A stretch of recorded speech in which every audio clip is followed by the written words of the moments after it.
ரத்த குழாய், உணவு குழாய், சுவாச மண்டலம், கர்ப்பப்பை இது எல்லாமே சரி பண்ணு. கரிசலாங்கண்ணி, தூதுவளை, முசுமுசுக்கி, சீரகம். இதனால எந்த ஒரு சைடு எஃபெக்ட் கிடையாதுங்க. எவ்வளவு அல்சர் இருந்தாலும் சரி பண்ணக்கூடியது. இதை நாம் எடுத்துக்கிறனால அஜீரணத்தை சரி பண்ணிட முடியுங்க. ஜீரண சக்தி சரி பண்ணாவே உடம்பு ஹெல்த்தியாக நல்லா இருக்கும். உணவே மருந்து, மருந்தே உணவுங்கிற முறையில் இதை கொண்டு வந்திருக்கிறோம்.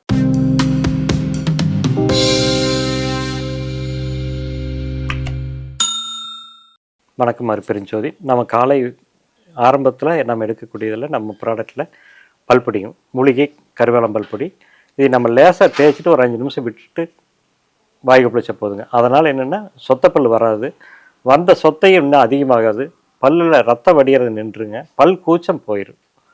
ஒரு அருமையான ப்ராடக்ட்டு நம்ம கருவேலம் பல்பொடி. அடுத்தது நம்ம காலையில் வெறும் வயிற்றில் எடுத்துக்கூடியதில் மூலிகை மலர்வானம். மூலிகை மலர்வானம் வந்து ரத்த குழாய், உணவு குழாய், சுவாச மண்டலம், கர்ப்பப்பை இது எல்லாமே சரி பண்ணு.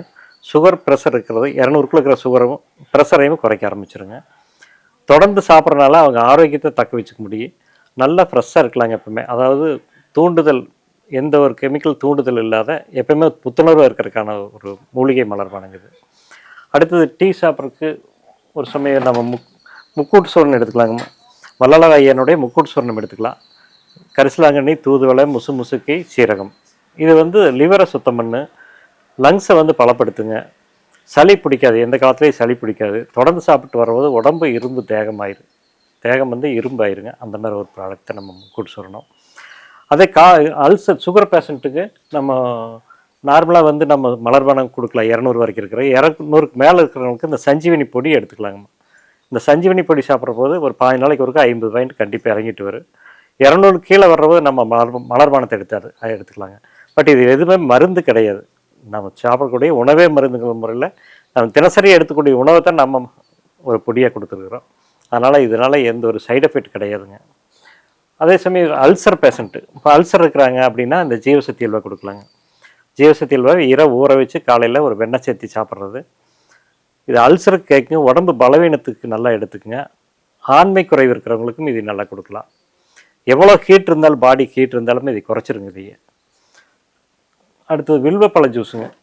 வில்வப்பழ ஜூஸ் அப்படித்தான் காலையில் வெறும் வயிற்றில் எடுத்துக்கூடியது. ரத்தத்தை சுத்தம் பண்ணுங்க, ஹியூமினிட்டி பவரை அதிகப்படுத்து, பாடி ஹீட்டை குறைக்குங்க. எவ்வளவு அல்சர் இருந்தாலும் சரி பண்ணக்கூடியது. அதாவது சித்தர்கள் சொல்லுவாங்க, வில்வம் இல்லாத மருத்துவம் முழுமையடையாதாங்க. அந்த மருத்துவ குணத்தோட சேர்ந்த ஜூஸுங்க. இது ஒரு பழச்சாராக கொடுத்துருக்குறோம். இது எல்லாமே காலையில் வெறும் வயிற்றில் எடுத்துக்கிறது. காலை உணவை எடுத்துக்கிறதுக்கு வந்து நம்ம ஹெல்த் மிக்ஸ் கொடுக்குறோங்க. மூலிகையில் ஹெல்த் மிக்ஸு. இது சிறுதானியங்களை பூரா முளைக்கட்டி காய வச்சு வறுத்து, முளைக்கட்டுறதுக்கு முன்னாலேயே இதெல்லாம் நாங்கள் புடைச்சி தனியாக நேம்பி கல்லுக்குள்ளெல்லாம் சுத்தமாக எடுத்து எந்த குப்பை இல்லாத எடுத்து தான் நம்ம ஊற வைக்கிறோம். ஊற வச்சு முளைக்கட்டி காய வச்சு எடுத்து வறுத்து அது கூட மூலிகைகள் சேர்த்துறோம். துளசி, வெத்தலை, அமுக்குராய், சுக்கு, மிளகு, திப்பிலி எல்லாம் சேர்த்து ஒரு மூலிகையில் ஹெல்த் மிக்ஸாக கொடுக்குறோங்க. இது தொடர்ந்து எடுத்துக்கிற போது அவங்களுடைய ஆரோக்கியம் படிப்படியாக மேன்மையாகி ஒரு ஹெல்த்தியான உடம்பு வந்துருங்க. அவங்க பார்த்தீங்கன்னா டிஃப்ரெண்ட் ஒரு மாதத்துலேயே பார்த்தீங்கன்னா நல்ல வித்தியாசம், உடம்பு நல்ல வித்தியாசம் தெரியும். எந்த ஒரு கெட்ட உழைப்பு இல்லாத ஒரு நல்ல உடம்பை கொண்டு வர முடியுது. காலை உணவை சிறுதானிய உணவு எடுத்துக்கிறோங்க. எடுத்த பின்னால் கொலஸ்ட்ரால் அதிகமாக இருக்கிறவங்க, அஜீரணம் இருக்கிறவங்க, சைனஸ் இருக்கிறவங்க, இவங்களுக்காக ஒரு ப்ராடக்ட் என்னென்னு நம்ம இஞ்சி பூண்டு தேநூறு. காலை இஞ்சி, கடும்பகல் சுக்கு, மாலை கடுக்காயில் இஞ்சி பூண்டு தேநூறுலாம் நாம் எடுத்துக்க முடியும். இஞ்சி பூண்டு தேநூறு வந்து நம்ம பதப்படுத்தி இது பண்ணி கொடுத்துருக்குறோங்க. இது ஒரு 1/2 ஸ்பூன் டெய்லி ஒரு 48 நாளைக்கு எடுத்தாங்கன்னா எந்த மாதிரி கொலஸ்ட்ரால் இருந்தாலும் இறங்கிடு, அஜீரணங்களை சரி பண்ணிடுங்க. அதே மாதிரி 11 மணி சுமாருக்கு சூப்பு பிடிங்க. சூப் பொடி, முருங்கை, முடக்கத்தான், வேலிப்பருத்தி எல்லாமே போட்டால் ஒரு அருமையான உடம்பு வலிக்கு நல்லா கேட்குங்க. உடம்புக்கு இம்யூனிட்டி பவர் அதிகப்படுத்து, டயர்ட் ஆகாதுங்க, உடம்பு டயர்ட் ஆகாது. அந்த மாதிரி ப்ராடக்ட் தான் இந்த சூப் பொடி. இதில் முடவாட்டு கிழங்கு சூப்புன்னு தனியாக கொடுத்துருக்குறேங்க. அது இன்னும் உடம்பு வலிக்கு கொஞ்சம் நல்லாவே கேட்கும். கொஞ்சம் காஸ்ட்லியாக இருக்குது, இருந்தாலும் அது நல்லா இன்னும் ரிசல்ட் கூடுதலாக நம்ம பார்த்துக்க முடியும். காலையில் சாப்பிட்ட பின்னாலேங்க வாயு சுரணம், காலை உணவுக்கு பின்னால் வாயு சுரண பொடி எடுத்துக்கலாம். வாயு பொடின்ட்டுங்க, சுக்கு, மிளகு, திப்பிலி இதெல்லாமே போட்ட ஒரு வாயு பொடி, வாயு விலங்கம் எல்லாம் போட்டது. இதை நம்ம எடுத்துக்கிறதுனால அஜீரணத்தை சரி பண்ணிட முடியுங்க. ஜீரண சக்தி சரி பண்ணாவே உடம்பு ஹெல்த்தியாக நல்லா இருக்குங்க. ஏன்னா எப்போ சாப்பிட்டுட்டு அவங்க ஜீரணம் சரியாக ஆகலையோ அப்போ எல்டிஎல் கெட்ட கொழுப்பு அதிகமாக ஆரம்பிச்சிருங்க. அதுக்காக இந்த வாயு சுரணத்தை வந்து நம்ம மத்தியானம் சாப்பிட்ட பின்னால் எடுத்துக்கிற மாதிரி பண்ணியிருக்கிறோம். அதேமாதிரி சாயங்காலம் வந்து நம்ம அந்த சூப்படியை சாயங்காலம் யூஸ் பண்ணலாம். இரவு வந்து நம்ம கடுக்காய் ஜூஸுங்கம்மா சாப்பிட்ட பின்னால் கடுக்காய் ஜூஸ் எடுத்துக்கலாம். கடுக்காய் ஜூஸ் வந்து மலச்சிக்கலை போக்கு, பெருங்குடலில் இருக்கிற கழிவில் நீக்கிருங்க, உடம்பு வந்து ஒரு தன்மைக்கு கொண்டு வந்துருங்க. அடி வயித்துல இருக்கிற இரைப்பைக்கு கீழ இருக்கிற எந்த புண்ணுகள் இருந்தாலும் சரிங்க, பெண்களுக்கான வெள்ளைப்படுதல், மோசன் பிரச்சனை எல்லாத்தையுமே சரி பண்ணக்கூடியது இந்த கடுக்காய் ஜூஸ். இதே கடுக்காய் லேகியும் குடுத்துருக்குறேங்க. கடுக்காய் லேகி வந்து என்னாகுன்னா, கடுக்காய் லேகியத்த வந்து கடுக்காய் அல்வாவா நான் மாத்தி பண்ணிட்டுருக்குறோம். குமரி கடுக்காய் அல்வா. குமரி கடுக்காய் அல்வா என்ன செய்யுங்கன்னா, 2 நாள் 3 நாள் போகாத மோசன சரி பண்ணி நல்லா போக வச்சுருங்க.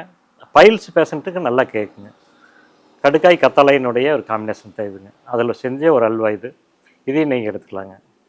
இது மாரி அதேமாரி சரும நிவாரணி. உடம்புல உள்பக்கத்தில எந்த பாதிப்பு இருக்குதோ, அந்த இடத்துல மேல் பூச்சாதைய பூசிக்கலாங்க. மேல் பூச்சை பூசுறபோது உடம்புக்குள்ள இருக்கிற பாதிப்பு, உதாரணத்துக்கு அல்சர் இருக்குது அப்படின்னு நெஞ்செரிச்சல் இருக்குன்னா, அந்த இடத்துல பூசிக்கலாம். இல்ல ஒரு கட்டி இருக்குன்னா, அந்த இடத்துல தொடர்ந்து பூசிட்டு வந்தா அந்த கட்டி அப்படியே கரைய ஆரம்பிச்சுரும். இது மாரி சில ப்ராடக்ட்கள் வந்து ஒவ்வொரு தேவைக்கு தகுந்த மாரி நான் பண்ணிக்கிறேன். அதே மாரி வலிவாத தைலம், மூட்டு வலிக்கு வலிவாத தைலம்னு ஒண்ணு பண்ணிட்டு இருக்கிறேங்க. இந்த வலிவாத தைலம் வந்து மூட்டு வலிக்கு, ரத்த கட்டுக்குங்க, வெரிகோஸ் வெயின் இதுக்கு எல்லாமே இது யூஸ் பண்ணலாம். இதை போட்டுட்டு ஒரு 1/2 மணி நேரம் கழிச்சு முடிச்சு ஒத்தடம் குடுக்கலாங்க. முடிச்சு ஒத்தடம் குடுத்தாங்கன்னா, அந்த பெயின்லேருந்து வெளிய கொண்டு வந்துடலாங்க. அந்த மாரி இது. இந்த முடிச்சு வந்து நம்ம வரவேது குடுக்குறது. எண்ணெய் போட்டு ஒரு 1/2 மணி நேரம் கழிச்சு வரவேது குடுத்துட்டு இருந்தோம்னா, அந்த பெயின்லேருந்து வெளிய வந்துருவாங்க. லைட்டான பெயின்னா எண்ணெயே போதும். ரொம்ப வலிக்குது அந்த மாரி இருக்கிறவங்க, இல்ல வெரிகோஸ் வெயின் இருக்கிறவங்க எல்லாத்துக்குமே நம்ம அதை யூஸ் பண்ணலாம். அதே மாரி சைனஸ் பேஷண்ட்டுக்குங்க. சைனஸ் பேஷண்ட்டுக்கு நொச்சி தைலம். வாரத்தில ஒரு 2 நாள். ஆண்கள்னா புதன், சனி, பெண்கள்னா செவ்வாய், வெள்ளி. தலைக்கு மட்டும் அப்ளை பண்ணிட்டு ஒரு 1/2 மணி நேரம் கழிச்சு வெந்நீர் தலை இருக்குதுங்க. அதை போட்டு ஆவி பிடிக்கிற போது, அந்த உள்ள இருக்கிற நீர் எல்லாமே வந்துரும். உள்ள வந்து ஜீவசக்தி அல்வா எடுத்துக்கலாங்க. ஜீவசக்தி அல்வா எடுக்கிற போது அந்த ஹீட்டு குறையுங்க. ஏன்னா சைனஸ் அப்படின்னாவே ஹீட்டு தான். பாடி ஹீட்னால வரக்கூடிய பிரச்சனைங்க. அதே மாரி சொரியாசிஸ் பேஷண்ட்டுக்கு சொரியாசிஸ் ஆயில் இருக்குங்க. எவ்வளோ தோல் சம்மந்தமான எந்த பிரச்சனையும் இருந்தாலும் இதை எடுத்துக்கலாம். உள்ள வந்து சஞ்சீவனி பொடி எடுத்துட்டு, மேலே வந்து இந்த சஞ்சீவனி ஆயில போட்டோம்னா, அந்த சொரியாசிஸ்லேருந்து வெளிய வந்துடலாங்க. அதே மாரி ஹேர் ஆயில் இருக்குங்க. அந்த ஹேர் ஆயில் வந்து உடம்பு பாடி ஹீட்டை குறைக்கிறதுக்காக. மேக்ஸிமம் எல்லா நோய்க்குமே காரணம் என்னென்னா ஹீட்டு தான். அந்த சூட்டு குறைக்கிறதுக்காக நோயாளிகள் சரி, நோய் இல்லாதவங்களும் சரி, எல்லாருமே நைட் படுக்கிறபோது நல்ல உச்சந்தலைக்கும், பின்பக்க தலைக்கும் இந்த ஹேர் ஆயில் வச்சுட்டு படுத்தோம்னா, நல்லா சூடு தன்மை இறங்கிருங்க. அருமையான ஒரு ப்ராடக்ட் தான். நம்ம எல்லாமே மூலிகையில தலையில போட்டு சித்தர்கள் என்ன சொன்னாங்களோ அதை போட்டு கொதிக்க வச்ச ஒரு தைலம் இது. அதே மாரி சோப்புக்கு பதிலா குளியல் பொடிங்க. சோப் போடக்கூடாதுங்கிறதுக்காக ஒரு குளியல் பொடி பண்ணிக்கிறோம். அது மூலிகையில பண்ணுதுங்க. மூலிகையில போட்டு செஞ்சது. இது தேய்க்கிறனால உடம்புல இருக்கிற அந்த துவாரங்கள் வந்து நல்லா ஓப்பன் ஆகிக்குங்க. நல்ல வாசனை இருக்குங்க. அந்த ஸ்மெல் பாடி ஸ்மெல்லில் இருக்கிறது வாசனை வந்து வர ஆரம்பிச்சிடும். வெளியிக்கிற ஹீட் உள்ளே போகாத ஒரு கோட்டிங் ஆகிக்குங்க மேலே. பாடி மேலே ஒரு கோட்டிங் மேலே ஆகிக்குங்க. அதுக்காக இந்த குளியல் பொடி. இது மாதிரி பலதர ப்ராடக்ட்டை வந்து நேச்சுரலாக பண்ணி உடம்பு ஆரோக்கியத்தை உணவே மருந்து, மருந்தே உணவுங்கிற முறையில் இதை கொண்டு வந்திருக்கிறோம். இது எல்லாருமே சரியாக விளக்கமாக கேட்டுட்டு பயன்படுத்தி பயன்பெறணும். வாழ்க வளமுடன்.